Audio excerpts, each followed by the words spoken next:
नमस्कार बच्चों, आज से मैं आपके लिए सामान्य हिंदी की कक्षाएं हमारे चैनल पर लेकर आ रही हूँ। आशा करती हूँ आपको मेरा पढ़ाया हुआ समझ में आएगा और मेरे उत्तराखंड की कक्षाओं की तरह आप सामान्य हिंदी की कक्षाओं को भी बहुत सारा प्यार देंगे। सामान्य हिंदी जो है यानी कि हिंदी व्याकरण, इसका इतिहास बहुत बड़ा है, लेकिन अभी हमारी परीक्षाएं नज़दीक हैं, इसीलिए परीक्षा दृष्टि से जो जो महत्वपूर्ण पॉइंट हैं अभी मैं आपको सिर्फ वो पढ़ाऊंगी। अब हिंदी भाषा क्या है? हिंदी भाषा विश्व की लगभग 3000 भाषाओं में से एक है। भाषा परिवार के आधार पर अगर देखा जाए तो हिंदी भारोपीय परिवार की भाषा है। भाषा परिवार के आधार पर हिंदी भारोपीय परिवार की भाषा है। अब भारत में क्या है? 4 भाषा परिवार हैं। भारत में बोली जाने वाली 4 भाषा परिवार हैं।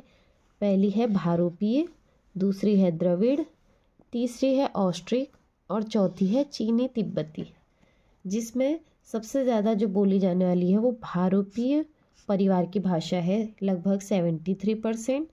फिर आता है द्रविड़ परिवार की भाषा जो है 25%, ऑस्ट्रिक परिवार की भाषा 1.3% और सबसे कम बोली जाने वाली है चीनी तिब्बती परिवार की भाषा। अगला बिंदु जो है, हिंदी भाषा की आदि जननी क्या है? संस्कृत है। यानी कि जो हमारी हिंदी भाषा है, हिंदी राजभाषा है, वो संस्कृत से ही विकसित होकर हिंदी बनी है। अब इसके विकास का क्रम भी देख लेते हैं। सबसे पहले संस्कृत भाषा हुई। संस्कृत भाषा से धीरे धीरे विकसित होकर पाली, पाली से फिर प्राकृत, प्राकृत से फिर अपभ्रंश, अपभ्रंश से फिर अवहट और फिर प्राचीन, प्राचीन के बाद प्रारंभिक हिंदी का क्या हुआ? विकास हुआ। ये सभी क्या है? भाषाएं हैं। संस्कृत भाषा, पाली भाषा, प्राकृत भाषा अलग अलग समय पर क्या हुई? अलग अलग तरीके से भाषाओं का क्या हुआ? विकास हुआ। प्राकृत के बाद अपभ्रंश आया, फिर अवहट, फिर प्राचीन हिंदी और अभी जो चल रही है वो है प्रारंभिक हिंदी। हमारी हिंदी भाषा की जो आदि जननी है वो संस्कृत भाषा है, लेकिन सामान्यतः यह माना जाता है कि जो हिंदी भाषा का इतिहास आरंभ हुआ वो अपभ्रंश भाषा से हुआ। अब इसके अतिरिक्त इसमें बहुत चीज़ें हैं, बहुत डिटेल में हमारे भारत का क्या है, हिंदी भाषा का विकास है, वो आपको बाद में डिटेल में हम पढ़ाएंगे। अभी परीक्षाएं नज़दीक हैं तो आप परीक्षा दृष्टि से इम्पोर्टेंट चीज़ यहाँ पर देखेंगे। कंफ्यूज बिल्कुल नहीं होना है, सिर्फ पॉइंट टू पॉइंट आपसे क्या है, इम्पोर्टेंट फैक्ट्स पे बात करी जाएगी। अब दूसरा है टॉपिक वर्णमाला। वर्णमाला मतलब अल्फ़ाबेट्स, इंग्लिश में कहेंगे तो वर्णों के व्यवस्थित समूह को क्या कहा जाता है? वर्णमाला कहा जाता है। अब सबसे पहले भाषा। भाषा संस्कृत के भाष शब्द से बना है, जिसका अर्थ है बोलना। यानी कि हम अपने विचार किसी के पास कैसे रख रहे हैं, किसी के विचार हम तक कैसे पहुंच रहे हैं, वही क्या है? भाषा है। भाषा मतलब एक दूसरे से किस तरीके से हम बात कर रहे हैं। वो क्या हो सकती है?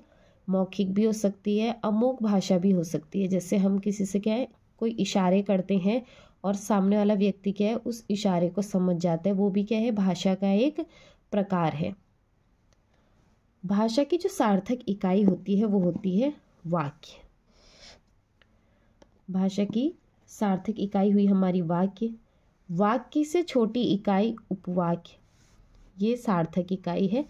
इससे जो छोटी इकाई है वो उपवाक्य।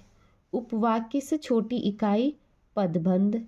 पदबंध से छोटी इकाई पद या शब्द। शब्द से छोटी इकाई अक्षर और अक्षर से भी छोटी इकाई होती है ध्वनि या वर्ण। अब उदाहरण देख लीजिए यहाँ पे, अगर आपको अक्षर और वर्ण या ध्वनि में क्या हुआ, डिफरेंस समझ में नहीं आया, अंतर समझ में नहीं आया। यहाँ पे मैंने लिखा राम, रा और म, ये क्या है? 2 अक्षर हैं। रा एक शब्द अक्षर है और म एक अक्षर है। अब इसी को अगर तोड़ के देखा जाए तो रा में क्या है? रो भी है और आ भी है। म में क्या है? म भी है और साथ में उच्चारण किसका आ रहा है, ओ का भी आ रहा है, यानी कि वर्ण क्या है यहाँ पे 4 है, अक्षर सिर्फ 2 है, रा और म, और वर्ण की बात करेंगे तो वर्ण क्या है 4, रा म। यहाँ तक समझ में आया होगा। अब देखते हैं वर्णमाला। मैंने आपको बताया जैसे वर्ण भाषा की सबसे छोटी इकाई क्या है, वर्ण है, और वर्णों के ही व्यवस्थित समूह को क्या कहा जाता है, वर्णमाला कहा जाता है। अब वर्णमाला में क्या क्या आता है वो देखते हैं। मूलतः हिंदी में उच्चारण के आधार पर 45 वर्ण हैं, 45 वर्ण आते हैं बोलने के अकॉर्डिंग, उच्चारण। अब जो 45 वर्ण है, 45 वर्ण है, इसमें 10 स्वर आते हैं हमारे और 35 व्यंजन आते हैं। लेकिन लिखने के आधार पर हमारे 52 वर्ण हैं। ये बात नोट करेंगे कि उच्चारण के आधार पर पूछा जाएगा परीक्षा में तो 45 वर्ण है, लेखन के आधार पर 52 वर्ण है, जिसमें 13 स्वर आ जाते हैं, 35 व्यंजन आते हैं और 4 आते हैं हमारे संयुक्त व्यंजन। अब आपको लग रहा होगा ये बहुत छोटी छोटी चीज़ें पढ़ाई जा रही हैं, ये बेसिक है, और उत्तराखंड में अगर किसी ने परीक्षा दे रखी है तो उनको पता होगा कि संयुक्त व्यंजन भी क्या है, परीक्षा में पूछे हुए हैं कि इनमें से संयुक्त व्यंजन कौन सा नहीं है। ये प्रश्न भी एक बार परीक्षा में आया हुआ है। अब आप स्वर देखेंगे, यहाँ पे लिखा है मैंने ओ आ ई उ री ए ऐ ओ औ अं अह। ये क्या है, 13 स्वर है लेखन के आधार पर, लेकिन जो री अंग अह है, ये जो ब्रैकेट में लिखे हैं, ये क्या है, लेखन के आधार पर ये 3 स्वर ऐड होते हैं, अदरवाइज उच्चारण के आधार पर इन तीनों को क्या हुआ, ऐड नहीं किया जाता। तो यानी कि इन 10 स्वरों के साथ इन 3 स्वरों को जोड़ने के बाद हमारे कुल कितने बने, 13 स्वर बने। वैसे ही व्यंजन है, क वर्ग के व्यंजन, च वर्ग के व्यंजन, ट वर्ग के व्यंजन। आप इसको नोट करेंगे कि ट वर्ग के व्यंजन में 2 द्विगुण व्यंजन भी आते हैं, 2 क्या आते हैं हमारे, द्विगुण व्यंजन आते हैं। अब इन द्विगुण व्यंजनों का आपने अक्सर क्या है, प्रयोग देखा होगा। जब हम बोलते हैं पढ़ाई बोलते हैं, लड़ाई बोलते हैं, तो उसमें ये यूज़ नहीं होता है, उसमें ये द्विगुण व्यंजनों का क्या होता है, प्रयोग होता है। ऐसे ही क्या है, बहुत सारे हिंदी में शब्द हैं जहाँ पर द्विगुण व्यंजनों का प्रयोग किया जाता है। उसके पश्चात आता है हमारा त वर्ग के व्यंजन, फिर आता है प वर्ग के व्यंजन, अंतस्थः व्यंजन, ऊष्म व्यंजन।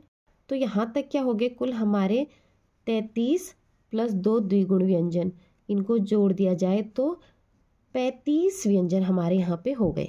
अब 4 संयुक्त व्यंजन क्या है, अब इनको संयुक्त व्यंजन क्यों बोला गया, क्योंकि ये क्या है, 2 व्यंजनों के जोड़ से बन रहे हैं। जैसे हमने बोला क्ष, क प्लस श, त्र, त्र। आपको बोलने में ही उच्चारण करके देखिए तो आपको क्या लगेगा, जब इन दोनों को जोड़ोगे तो ये दिखेगा आपको, क्यों, श, श्रमिक।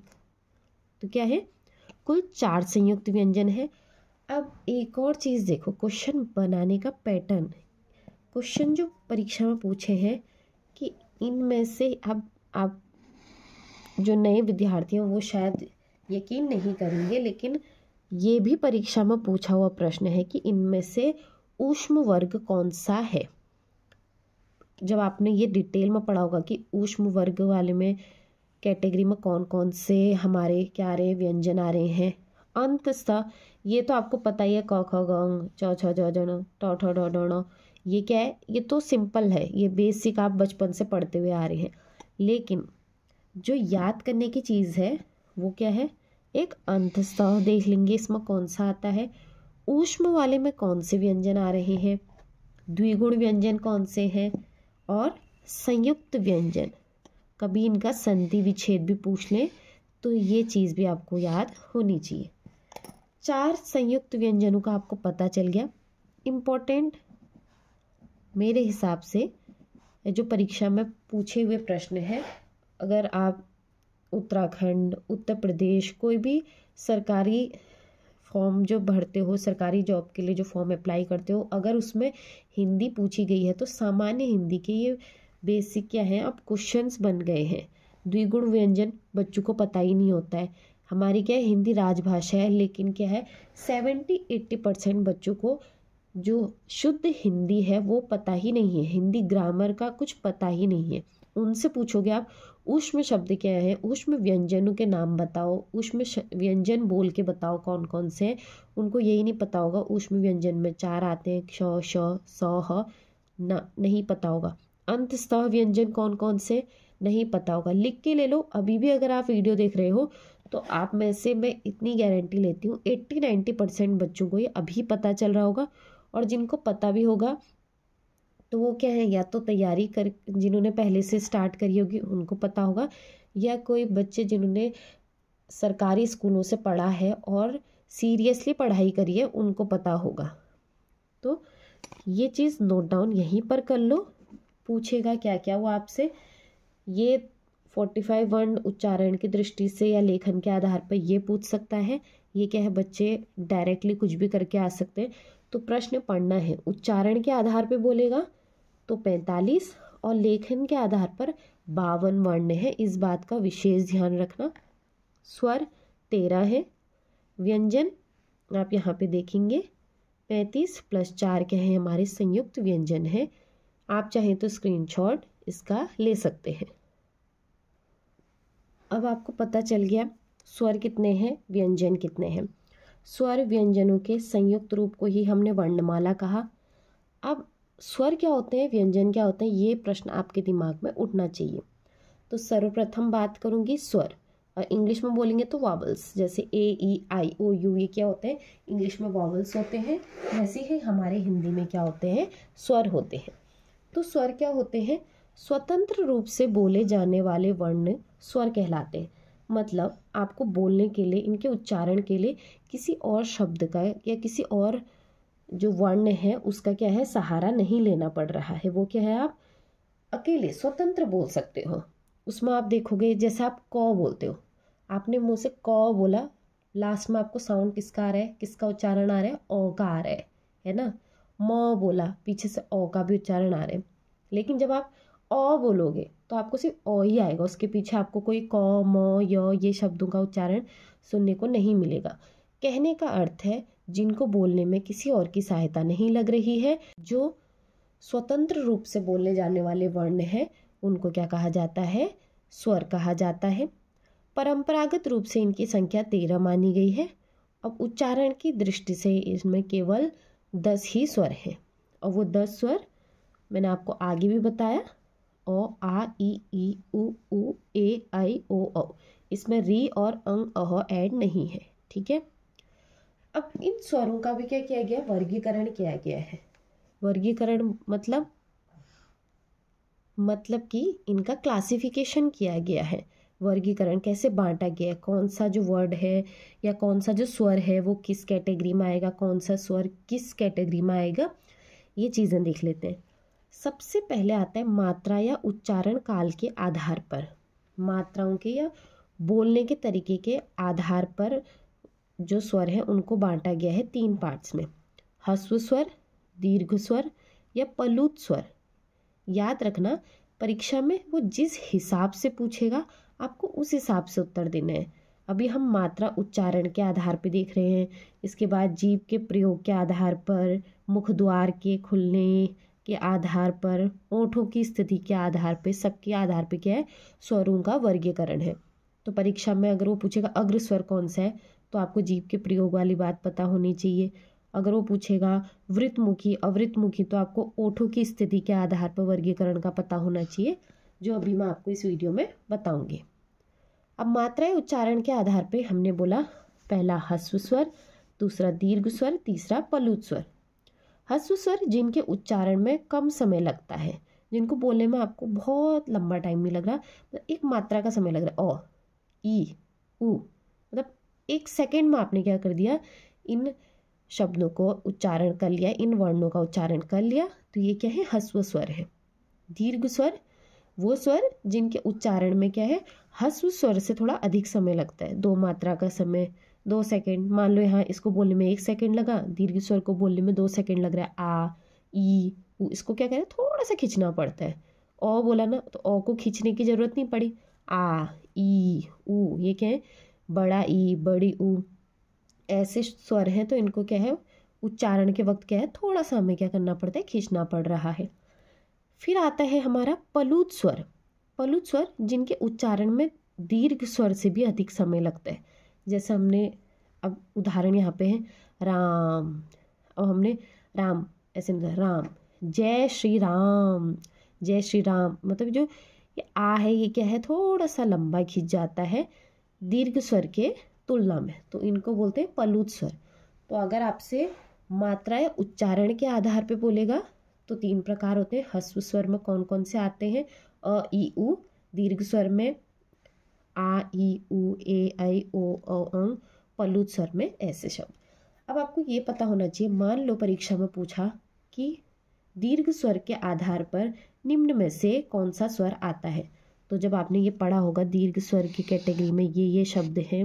ह्रस्व स्वर आपको इनको याद करने की जरूरत नहीं है, आपको अगर डेफिनेशन पता है, उसकी परिभाषा पता है कि ह्रस्व स्वर क्या होता है, दीर्घ स्वर क्या होता है, तो आप परीक्षा में क्या कर सकते हैं, अपना दिमाग लगा सकते हैं, ऐसा मेरा मानना है।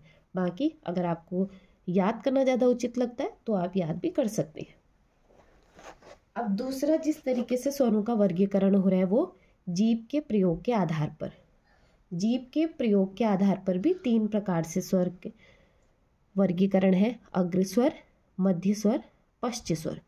अब जीभ का प्रयोग मतलब समझ लो कि यहाँ पे किसका खेल है, जीभ का खेल है। अग्र स्वर वो स्वर होते हैं जिन स्वरों के उच्चारण में जीभ का अग्र भाग काम करता है। अग्र भाग मतलब आगे का भाग, तो वो शब्द है ई, ए, ऐ। आप इनको क्या है साथ साथ बोल कर देख लीजिए। जीभ का आगे का भाग लगने वाले स्वर ई, ए, ऐ। मध्य स्वर यानी कि उच्चारण के वक्त जीभ का मध्य भाग लग रहा है औ। और पश्च स्वर जीभ का पश्च भाग लग रहा है उच्चारण के वक्त आ, ई, आ, उ, ओ, औ, अं। ठीक है, जीभ के पीछे के हिस्से से ये आवाज आ रही है, हमको ऐसा लग रहा है। ये उच्चारण कहाँ से हो रहा है, जीभ के लास्ट भाग से हो रहा है। मैं अभी भी आपसे कहती हूँ कि प्लीज़ इन पॉइंट्स को आप नेग्लेक्ट नहीं करो, नज़रअंदाज मत करो। ऐसा मत समझना कि हिंदी बोरिंग हो गई है। बिना हिंदी के आप कोई भी गवर्नमेंट एग्ज़ाम जिसमें हिंदी कंपलसरी आप क्रैक नहीं कर पाओगे। हिंदी बेसिक हिंदी आना बहुत ज़रूरी है और ये बेसिक प्रश्न बनते हैं। अग्र स्वर में कौन से स्वर आते हैं, आपको 4 ऑप्शन दे दिए। अब आपको अग्र स्वर का ही नहीं पता है तो आप उसमें जैसे हमारी आम भाषा में बोलते हैं तुक्का लगा लूँगा, तो आप तुक्का भी किस हिसाब से लगाओगे। अगर आपने अग्र स्वर पढ़ा है कि हाँ आगे का भाग लगता है, कुछ तो है, अग्र मतलब ये है, तो आपको भले शब्द याद नहीं होंगे लेकिन आप उस समय सारे 13 के 13 स्वर बोल के क्या कर सकते हो, ऑन द स्पॉट वहीं पे परीक्षा देते देते क्या कर सकते हो, इसका उत्तर दे सकते हो कि हाँ ये वाला लग रहा है तो ये होगा इसका उत्तर। लेकिन जब आपने पढ़ा ही नहीं है तो आप क्या कर सकते हो, उस पर तुक्का भी नहीं मार सकते हो। अब तीसरा प्रकार है मुख द्वार। मुख विवर के खुलने के आधार पे हमने अभी तक पढ़ा उच्चारण काल के आधार पर, जीभ के प्रयोग के आधार पर। अब तीसरा है मुख द्वार के खुलने के आधार पर। अब मुख द्वार के खुलने के आधार पर इसके 4 टाइप्स हो जाते हैं, विवृत, अर्धविवृत, अर्धसंवृत, संवृत। कहने का अर्थ है विवृत मतलब इंग्लिश में कहेंगे तो ओपन, जिसमें क्या है मुख द्वार पूरा खुलता है। जैसे हमने आ बोला तो क्या है, हमारा मुंह क्या पूरा का पूरा खुल रहा है, तो ये क्या हो गया, विवृत स्वर हो गया। फिर आता है हमारा अर्धविवृत। अर्धविवृत मतलब हाफ ओपन, जिसमें क्या होता है हमारा मुख द्वार आधा खुलता है। वो स्वर जिनको बोलने में क्या है हमारा मुख आधा खुलता है।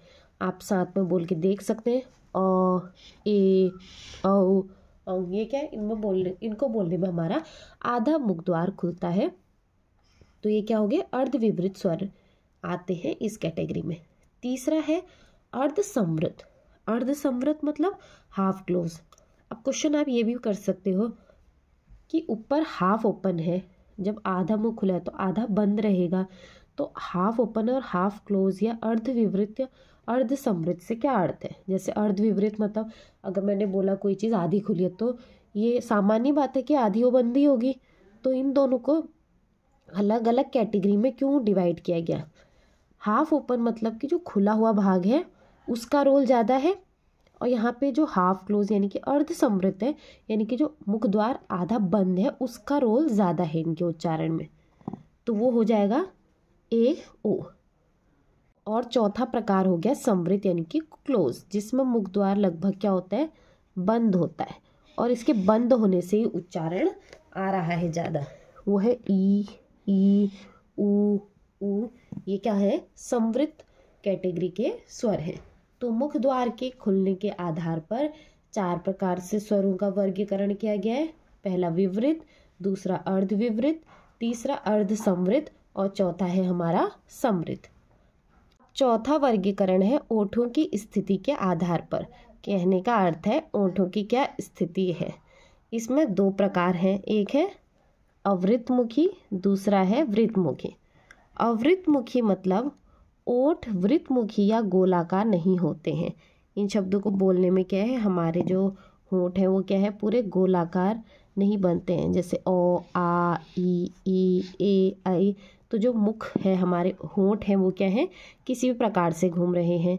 और वहीं वृतमुखी में क्या है, जो होंठ हैं वो इन स्वरों को बोलने में पूरे गोलाकार होते हैं। जैसे ऊ ओ औ। आप इनको क्या है चाहे तो साथ साथ बोलकर भी देख सकते हैं। होठों की, यहाँ पे ओठों लिखा जाता है। ओठों की स्थिति पर क्या है, 2 प्रकार से वर्गीकरण है, अवृतमुखी और वृतमुखी। अवृतमुखी में क्या है, जिन स्वरों को बोलते समय क्या है हमारे होंठ गोलाकार के नहीं है, वो इस वर्गीकरण में आएंगे अवृतमुखी में। वृतमुखी में जिन स्वरों को बोलने में हमारे होंठ क्या है पूरे गोल हो जाते हैं, गोलाकार होते हैं, उनको वृतमुखी कहा जाता है। और इनमें कौन कौन से स्वर आते हैं ये मैंने आपको बता दिया। अगला वर्गीकरण है हवा के नाक व मुंह से निकलने के आधार पर। अब कोई स्वर को हम बोल रहे हैं तो हवा नाक से आ रही है, मुंह से आ रही है, इसके आधार पर भी क्या है वर्गीकरण किया गया है स्वरों का। तो 2 प्रकार से, पहला है निर्नुनासिक या मौखिक स्वर। उच्चारण में हवा मुंह से निकलती है, केवल वो स्वर जिनके बोलने में सिर्फ मुख से हवा निकलती है, जैसे ओ आ ई आदि। ये क्या है, मौखिक स्वर या निर्नुनासिक शब्द, मतलब नाक से हवा नहीं निकलती इनको बोलने में, वो है ओ आ ई। ठीक है, केवल उच्चारण के वक्त मुंह से हवा निकलती है। दूसरा है अनुनासिक स्वर। अनुनासिक स्वर मतलब उच्चारण में हवा मुंह के साथ साथ नाक से भी निकलती है। जैसे हम बोलते हैं अंग आंग आदि, ऐसे शब्द क्या है जिसमें मुंह से भी स्वर की हवा निकल रही है बोलने में और नाक से भी वो शब्द या स्वर बोला जा रहा है। छठा वर्गीकरण हमारे स्वरों का है घोषत्व के आधार पर। अब घोषत्व का अर्थ है, कहने का अर्थ है स्वर तंत्रियों में श्वास का कंपन होना, इसको कहते हैं घोषत्व। और हमारे सभी स्वर क्या हैं, सघोष ध्वनियों वाले हैं। क्या है, इसमें आपको सिर्फ इतना याद रखना है, सभी स्वर सघोष ध्वनियों वाले हैं, मतलब कि स्वर तंत्रियों में क्या है श्वास का कंपन महसूस होता है। अब लास्ट हमारा जो स्वरों का वर्गीकरण है वो है प्राणत्व के आधार पर। प्राण का अर्थ होता है हवा। सभी स्वर अल्पप्राण होते हैं, यानी उनके उच्चारण में मुख से कम हवा निकलती है। ये क्या है, प्राण का अर्थ है हवा, और सभी स्वर क्या है अल्पप्राण है। अल्पप्राण यानी कि इनके उच्चारण में मुख से क्या है थोड़ी कम हवा निकलती है, लेकिन निकलती ज़रूर है। तो आज हमने क्या पढ़ा, थोड़ा बेसिक चीज़ें ही पढ़ी, हिंदी के बारे में, उसके कैसे उसका विकास हुआ, वर्णमाला के बारे में, स्वर के बारे में। अब क्या है, पहले ही दिन आपको बहुत लंबी वीडियो बना दी तो क्या है बच्चों का इंटरेस्ट भी क्या हो जाता है, पढ़ाई से समाप्त हो जाता है। तो आज के वीडियो में इतना ही। भाग दूसरा हमारे चैनल पे कल आएगा। उम्मीद करती हूँ आपको पढ़ाया समझ में आ रहा होगा। मेरे वीडियो को बहुत सारा प्यार करें, ज़्यादा से ज़्यादा शेयर करें, ताकि मैं हिंदी की क्लासेस भी आपके लिए रेगुलर लेके आ सकूँ। इसी के साथ हमारे चैनल से जुड़े रहने के लिए आप सभी का पूरे दिल से बहुत बहुत धन्यवाद।